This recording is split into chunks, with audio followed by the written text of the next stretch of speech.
बच्चों एक्सरसाइज 12.1 को आगे कंटिन्यू करते हैं। ठीक है, क्वेश्चन नंबर 4 पढ़ो। A cubical block of side 7 centimetre is surmounted by a hemisphere. ठीक है, ध्यान देना बच्चों, ये एक क्यूबिकल ब्लॉक है। इस क्यूबिकल ब्लॉक के टॉप पे एक हेमिस्फीयर है। तो ये मैंने एक क्यूबिकल ब्लॉक बनाया। अब इस क्यूबिकल ब्लॉक के टॉप पे मैं क्या बना दूंगा, एक हेमिस्फीयर। तो ये क्या बनाया मैंने, एक हेमिस्फीयर। इतना समझ में आया। ये जो क्यूबिकल ब्लॉक है इसकी साइड कितनी है, 7 सेंटीमीटर। यानी कि ये साइड कितनी होगी, 7 सेंटीमीटर। ये साइड कितनी होगी, 7 सेंटीमीटर। और ये साइड कितनी होगी, 7 सेंटीमीटर। इतना समझ में आया। फिर हमसे पूछा गया है what is the greatest diameter the hemisphere can have. ये हेमिस्फीयर कितनी मैक्सिमम डायमीटर कर सकता है। समझ में आया। इस हेमिस्फीयर की मैक्सिमम कितनी डायमीटर हो सकती है ये बताओ। अब बच्चों इस स्ट्रक्चर को यहां पे बैठ के देखने का इमेजिन करो। इस स्ट्रक्चर को यहां पे बैठ के देखने का इमेजिन करो, या फिर एक काम करो, इस स्ट्रक्चर को जस्ट टॉप से देखने का इमेजिन करो। इस स्ट्रक्चर को जब मैं टॉप से देखूंगा तो मेरे को कुछ इस तरीके से दिखाई देगा। ठीक है, ध्यान देना अच्छे से। ये स्ट्रक्चर मेरे को कुछ इस तरीके से दिखाई देगा।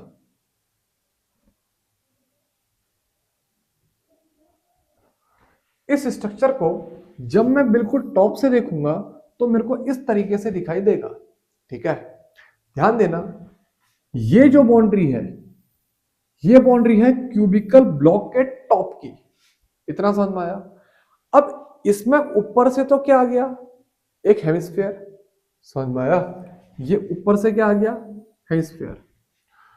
तो मैं जब यहां से देखूंगा तो हेमिस्फीयर का कर्ड सरफेस एरिया तो मेरे को दिखाई देगा, लेकिन ये वाला बेस क्या मेरे को दिखाई देगा, नहीं।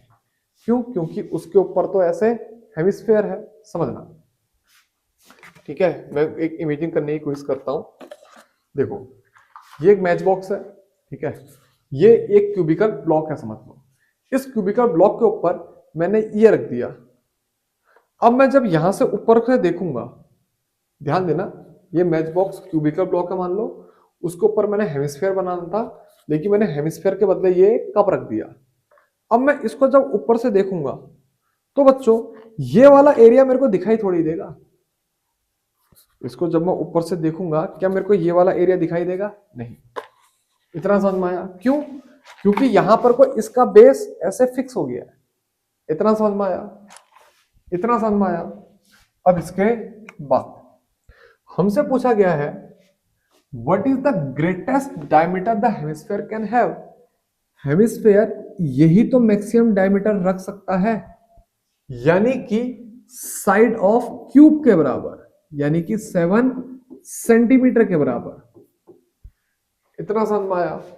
मैं लिखूंगा greatest diameter of hemisphere, greatest diameter of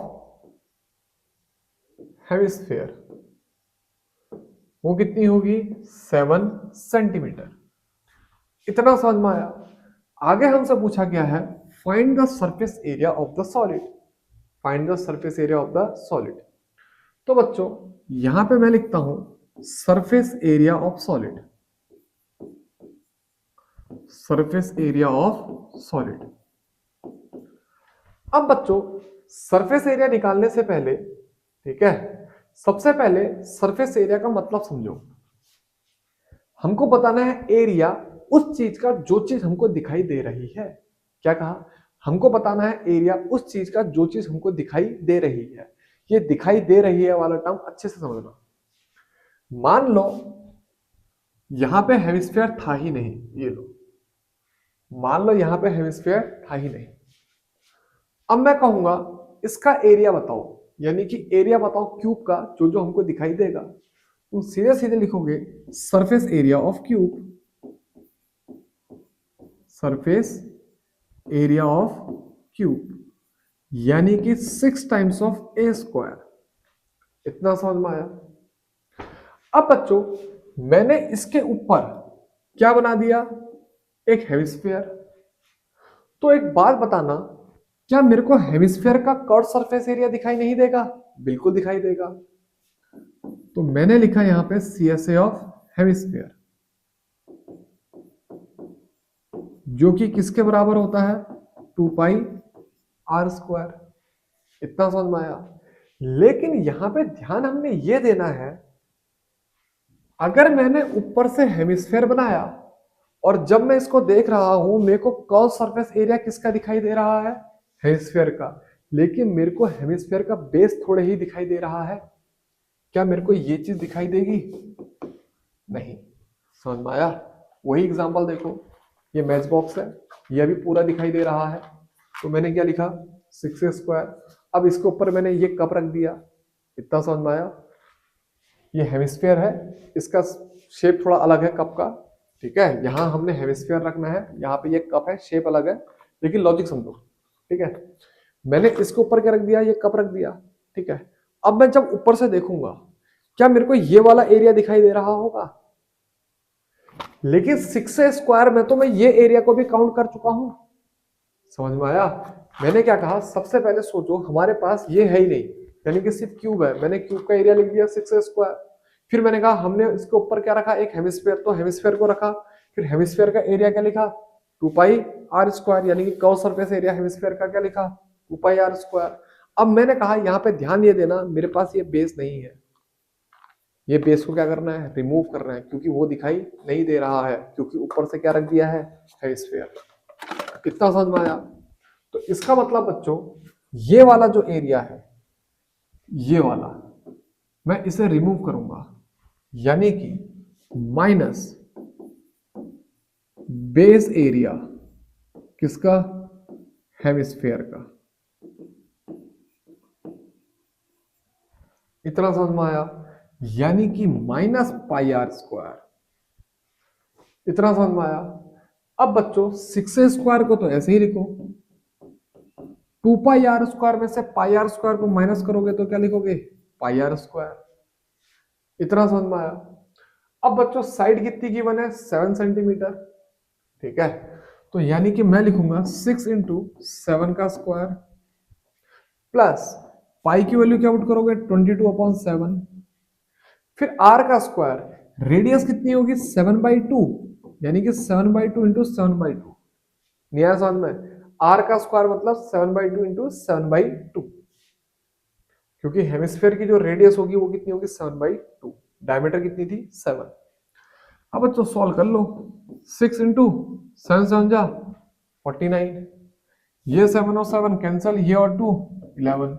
समझ में आया? तो ये कितना आ जाएगा बच्चों, प्लस 11 × 7 77/2। इतना समझ में आया? 49 को 6 से मल्टीप्लाई करो, कितना आएगा, 294, बिल्कुल। प्लस 77 को बच्चों 2 से मल्टीप्लाई करो, कितना आएगा, 38.5, यही आएगा। इतना समझ में आया? अब बच्चों ऐड करो, ये कितना आएगा, 5.2 carry 1, 332.5 centimetre square. Surface area of solid कितना आएगा, 332.5 सेंटीमीटर स्क्वायर। इतना समझ में आया? इतना सा 8 × 12 कैरी 1, 9 3 12 और 13, सही है। इतना समझ में आया? तो बच्चों जल्दी से क्वेश्चन को नोट कर लो। नोट कर लिया, शाबाश। अब करते हैं बच्चों नेक्स्ट क्वेश्चन। क्वेश्चन नंबर 5 को रीड करो। A hemispherical depression is cut out from one face of a cubical wooden block such that the diameter L of the hemisphere is equal to the edge of the cube। देखो question में क्या बोला गया है, एक cube है, ये मैंने एक क्यूब बनाया, इस क्यूब में से एक हेमिस्फेरिकल डिप्रेशन को कट आउट करके बाहर निकाल दिया, यानी कि इस क्यूब में से एक हेमिस्फेरिकल डिप्रेशन को कट आउट करके बाहर निकाल दिया, ठीक है। और बोला गया है diameter L of the hemisphere is equal to the L of the cube. Diameter L of hemisphere, diameter L of hemisphere is equal to edge of the cube, यानी कि हेमिस्फेयर की डायमीटर और इस क्यूब की side दोनों बराबर है। इतना समझ में आया।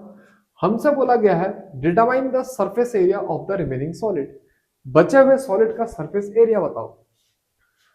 तो बच्चों ध्यान दो, surface area of remaining solid इसका मतलब क्या है, हमें बताना है वो एरिया जो कि हमको दिखाई दे रहा है। ठीक है, surface area of remaining solid इसका मतलब क्या है, हमें बताना है वो एरिया जो हमको दिखाई दे रहा है। ठीक है, तो बच्चों इस क्वेश्चन को भी लास्ट क्वेश्चन की तरफ समझते हैं।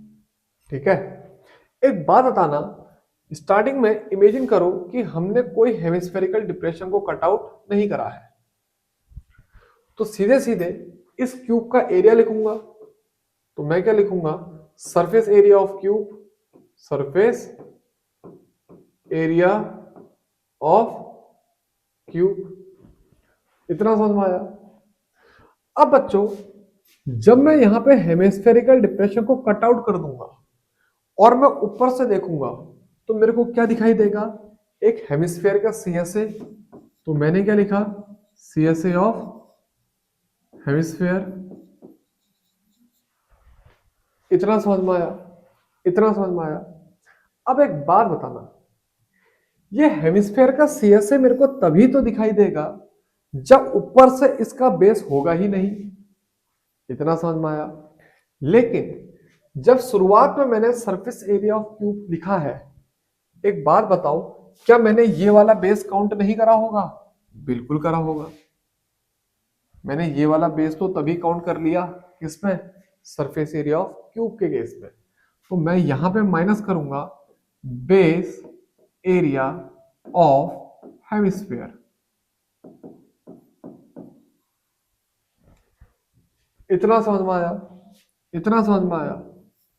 देखो हमसे क्या कहा था, एक क्यूबिकल ब्लॉक है या फिर क्यूबिकल वुडन ब्लॉक है, उसमें से हमने क्या करना है, एक हेमिस्फीयर को बाहर निकाल देना है। और हेमिस्फीयर की डायमीटर उतनी ही होगी जितनी इस साइड की एज है या फिर इस क्यूब की एज है। हेमिस्फीयर की डायमीटर उतनी ही होगी जितनी इस क्यूब की एज है, यानी कि एल के बराबर। समझ में आया। डायमीटर और साइड ऑफ क्यूब दोनों सेम है। हमको बताना है एरिया ऑफ रिमेनिंग सॉलिड। इतना समझ में आया। मैंने कहा सबसे पहले इमेजिन करो हमने कोई डिप्रेशन नहीं कट करा, तो सीधे सीधे एरिया के लिए क्या लिखा, सरफेस एरिया ऑफ क्यूब। समझ में आया। अब मैंने डिप्रेशन कट कर दिया, तो यानी कि मेरे को ऊपर से हेमिस्फीयर दिखाई देगा, तो मैंने क्या लिखा, सीएस ऑफ हेमिस्फीयर। अब एक बात बताओ, ये बेस हेमिस्फीयर का क्या मेरे को दिखाई देगा? नहीं। क्यों? अगर हेमिस्फीयर का बेस नहीं है तभी तो मेरे को नीचे का सीएस ही दिखाई देगा। कॉमन सी चीज है, समझ गए होगे, बेस दिखाई नहीं देगा। लेकिन सरफेस एरिया ऑफ क्यूब में मैंने ये टोटल एरिया काउंट करा था। समझ में आया। यानी कि 6 स्क्वायर में ये हेमिस्फीयर का बेस वाला एरिया भी काउंट हो चुका है, तो मेरे को क्या करना पड़ेगा, उसे माइनस करना पड़ेगा। तो मैंने क्या लिखा, minus base area of hemisphere. इतना समझ में आया। अब सरफेस एरिया ऑफ क्यूब को क्या लिखेंगे, 6L स्क्वायर। ठीक है, ये साइड कितनी है, L, तो क्या लिखा, 6L square plus CS of hemisphere, वो क्या होगा बच्चों, 2πr स्क्वायर, फिर minus base area of hemisphere कितना होगा, πr स्क्वायर। तो यानी कि 6L स्क्वायर तो ऐसे ही रह जाएगा, फिर प्लस πr स्क्वायर। इतना समझ में आया। 6L स्क्वायर को ऐसे ही लिखो, प्लस पाई को भी ऐसे ही लिखो। अब बात करेंगे इस आर की वैल्यू। एक बात बताना, आर क्या है, radius of hemisphere. Diameter of hemisphere किसके बराबर है, एल के बराबर। डायमीटर ऑफ हेमिस्फीयर किसके बराबर है, एल के बराबर। तो रेडियस क्या होगा, डायमीटर का हाफ, यानी कि एल का हाफ। यानी कि रेडियस की वैल्यू क्या पुट करोगे, L/2, यानी कि L/2 का होल स्क्वायर। इतना समझ में आया।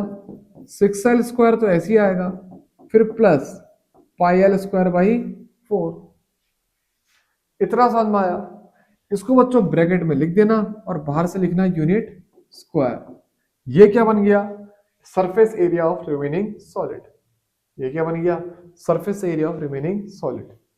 तुम चाहो तो एल स्क्वायर बाई 4, ठीक है, L square by 4 24 plus pi, इसको ऐसे भी लिख सकते हो, ठीक है।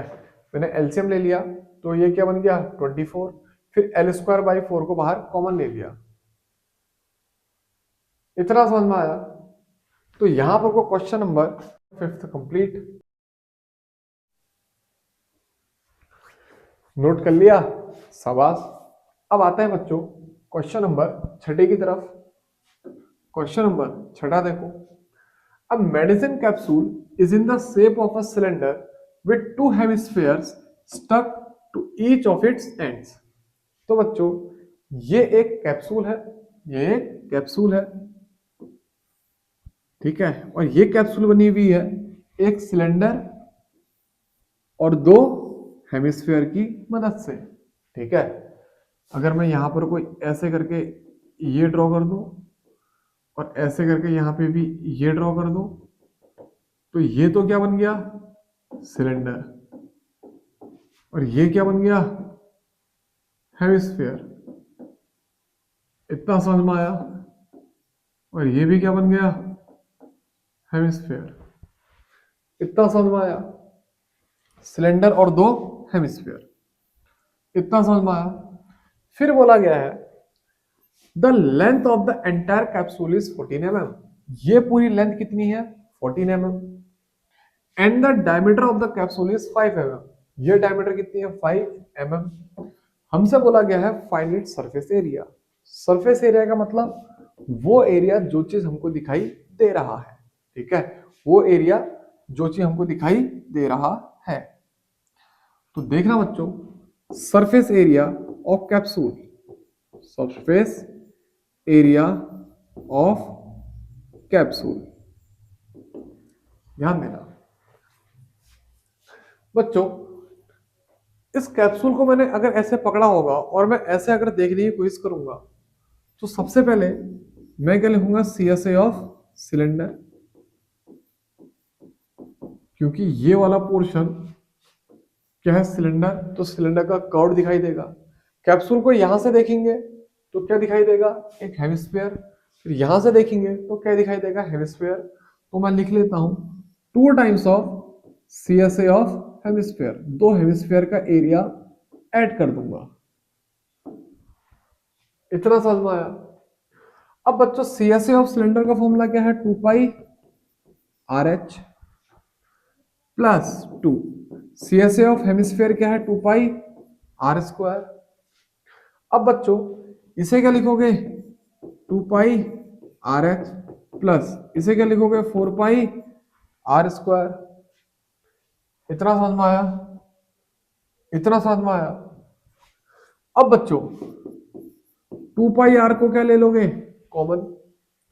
ब्रैकेट में ये क्या आएगा? H, फिर प्लस 2 पाई R कॉमन ले लिया तो क्या बचेगा? 2R। इतना समझ में आया? इतना समझ में आया? अब बच्चों 2 की वैल्यू ऐसे ही लिखो, पाई की वैल्यू 22/7। फिर बात करेंगे R। एक बात बताओ, ये जो R है वो कितनी होगी? 5/2। 5/2। तो ध्यान देना, R की वैल्यू क्या पुट करूंगा? 5/2। इतना समझ में आया? फिर ब्रैकेट में H, ये जो H है वो किसकी H होगी? सिलेंडर की। बच्चों एक बात बताओ, पूरी कैप्सूल कितनी है? 14 mm।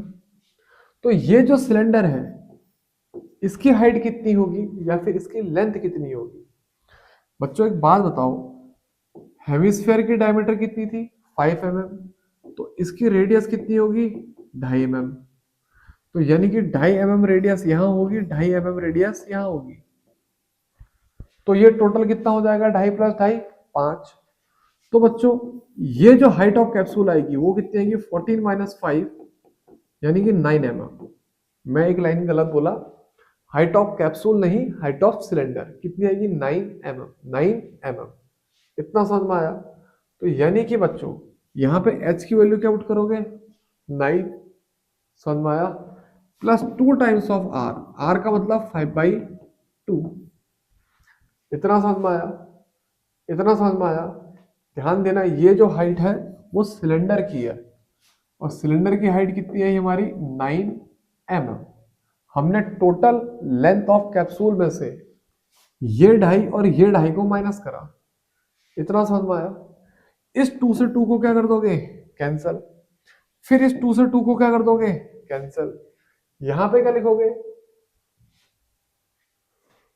यहां पे लिखोगे बच्चों, इसके बाद मैं कैलकुलेशन यहां पे कर रहा हूं, 22/7 इंटू 5 इंटू 9 + 5 14, इतना समझ में आया।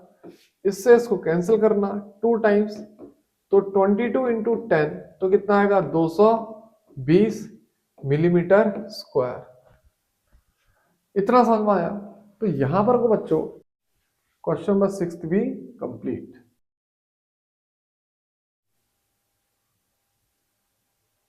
जल्दी से नोट कर लो।